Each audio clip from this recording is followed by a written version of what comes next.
hello' everyone মৰমৰ ছাত্ৰ ছাত্ৰীসকল কি খবৰ তোমালোকৰ আশা কৰিছোঁ তোমালোকৰ সকলোৰে খবৰ ভাল আৰু পঢ়া শুনা ভালদৰে কৰি আছা আজি আমি ডিসকাস কৰিম যেহেতু তোমালোকৰ এইচএস ফাইনেল পৰীক্ষালৈ আৰু বেছি দিন নাই মাত্ৰ তোমালোকৰ হাতত 25 দিন সময় আছে গতিকে এই 25 দিন সময়ত তোমালোকে কেনেদৰে পঢ়িলে এডুকেশ্যন বিষয়টোত লেটাৰ নম্বৰ পাবলৈ সক্ষম হবা তাক লৈ আজি এই ভিডিওটো প্ৰস্তুত কৰিছোঁ গতিকে ভিডিওটো স্কিপ নকৰিবা আজিৰ ভিডিওটো মোস্ট ইম্পৰ্টেন্ট হ'ব যি সকল ছাত্ৰ ছাত্ৰীয়ে পৰীক্ষাত ভাল নম্বৰ পাব বিচাৰে সেই সকল ছাত্ৰ ছাত্ৰীয়ে আজিৰ এই ভিডিওটো সম্পূৰ্ণকৈ চাব লাগিব কিয়নো আজি এই ভিডিওটোত আমি আলোচনা কৰিম কোনবোৰ প্ৰশ্ন তোমালোকৰ ফাইনেল পৰীক্ষাত আহিব গতিকে ভিডিওটো ভালদৰে চাই যোৱা প্ৰথম কথা হল তোমালোকে যদি এতিয়ালৈকে তোমালোকৰ প্ৰি টেষ্ট এক্সামত হোৱা কুৱেশ্যন পেপাৰসমূহ প্ৰেক্টিছ কৰা নাই তোমালোকে সেই কুৱেশ্যন পেপাৰসমূহ প্ৰেক্টিছ কৰা যিমানখন ডিস্ট্ৰিক্টত অনুষ্ঠিত হৈছে পৰীক্ষা সেই সকলো ডিস্ট্ৰিক্টৰ কুৱেশ্যন পেপাৰসমূহ ইতিমধ্যে মই মোৰ হোৱাটছআপ গ্ৰুপত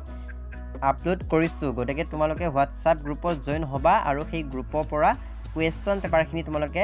কালেক্ট কৰিবা আৰু কালেক্ট কৰি প্ৰেক্টিছ কৰিবা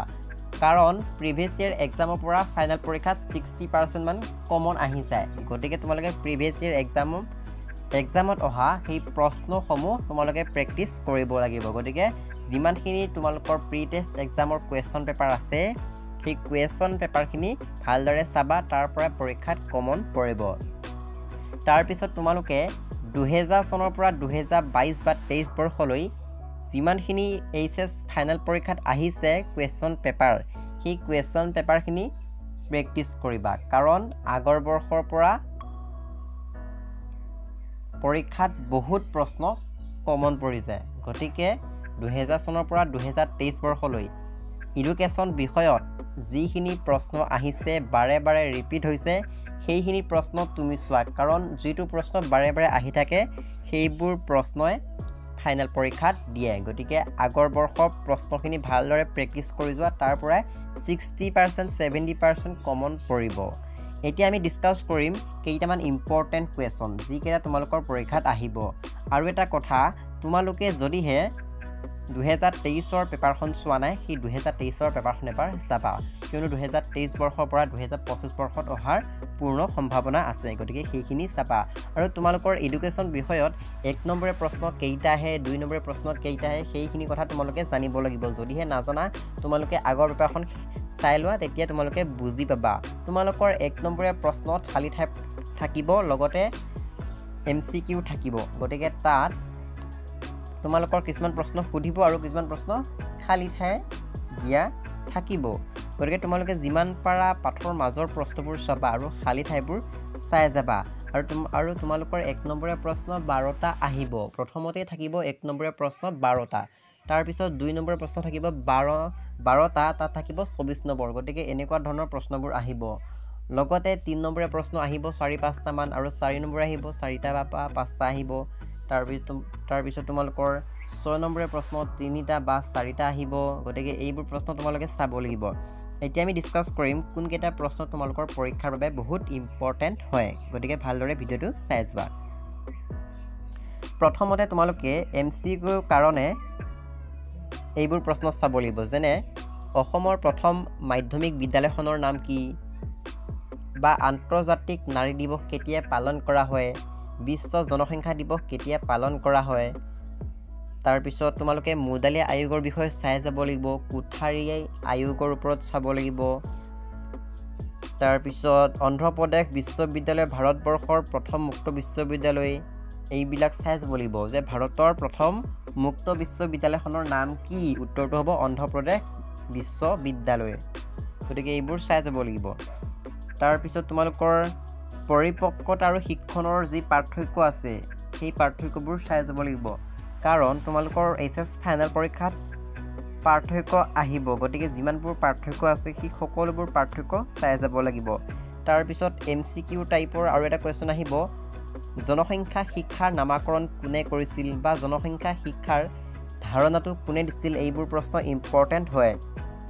তাৰ পিছত তোমালোকৰ এডুকেশ্যনৰ যিবোৰ গড় মধ্যম আৰু বহুলক চতুৰ্থ বিচ্যুতি উলিওৱা যি সূত্ৰবোৰ আছে সেই সূত্ৰবোৰ তোমালোকে চাই যাবা তোমালোকৰ পৰীক্ষাত দুটা সূত্ৰ আহিব তাৰ পিছত স্মৃতি আৰু বিস্মৃতিৰ ওপৰত পৰীক্ষাত প্ৰশ্ন আহিব লগতে অপাৰেশ্যন ব্লেকবোৰ্ড মূল্যবোধ শিক্ষা কাক বোলে অগতানুগতিক শিক্ষা কাক বোলে অগতানুগতিক শিক্ষাৰ বৈশিষ্ট্য লিখা মানসিক স্বাস্থ্য মানে কি মানসিক স্বাস্থ্যৰ সংজ্ঞা বহুভুজ আৰু আয়তক্ষেত্ৰৰ মাজৰ পাৰ্থক্য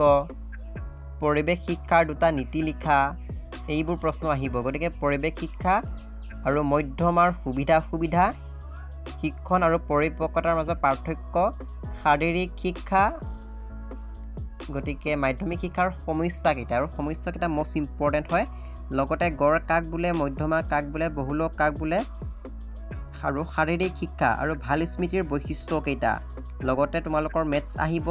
বৃত্ত চিত্ৰ অংকন কৰা 12টা বহুভুজ লগতে আয়ত চিত্ৰ আহিব গতিকে সেইবোৰ প্ৰশ্ন তুমি চাই যাব লাগিব বিস্মৃতি এক আশীৰ্বাদ ব্যাখ্যা কৰা এইবোৰ প্ৰশ্নও আহিব গতিকে শিক্ষণৰ ওপৰত যথেষ্টখিনি প্ৰশ্ন আহিব শিক্ষণৰ ফলাফল নীতি অনুশীলন নীতি গতিকে এইবোৰ আহিব স্মৃতিৰ বাবে বিস্মৃতি কিয় প্ৰয়োজন এইবোৰ প্ৰশ্ন আহিব কেন্দ্ৰীয় প্ৰৱণতা কি হয় তিনিটা সুবিধা লিখা মুক্ত শিক্ষাৰ ওপৰত প্ৰশ্ন আহিব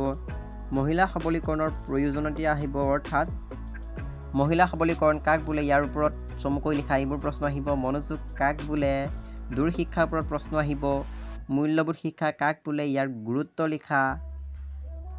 আৰু স্মৃতি বিস্মৃতিৰ 4টা দৈহিক কাৰণ লিখা স্মৃতি প্ৰক্ৰিয়াৰ লগত জড়িত 4টা পৰ্যায়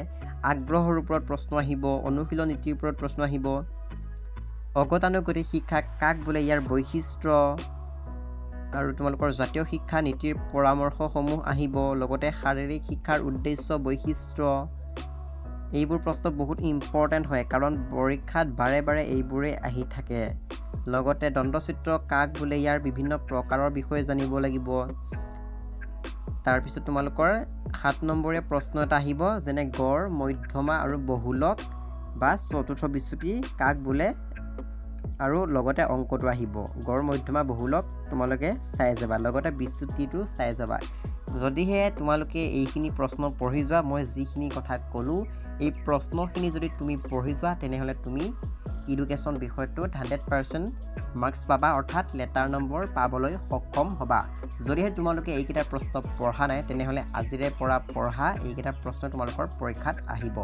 আৰু বহুত প্ৰশ্ন আছে সেইবোৰ মই এই ভিডিঅ'টোত ক'ব নোৱাৰোঁ কাৰণ ভিডিঅ'টো দীঘল হৈ যাব গতিকে মই এডুকেশ্যনৰ ভিডিঅ' যথেষ্টখিনি আপলোড কৰিছোঁ তোমালোকে চাবা বা কিতাপখন ভালদৰে পঢ়ি যাবা গতিকে এইখিনি পঢ়িলে তুমি এটা ভাল মাৰ্কছ পাবলৈ সক্ষম হ'বা গতিকে ভিডিঅ'টো কেনে লাগিলে কমেণ্ট এটা কৰি জনাবা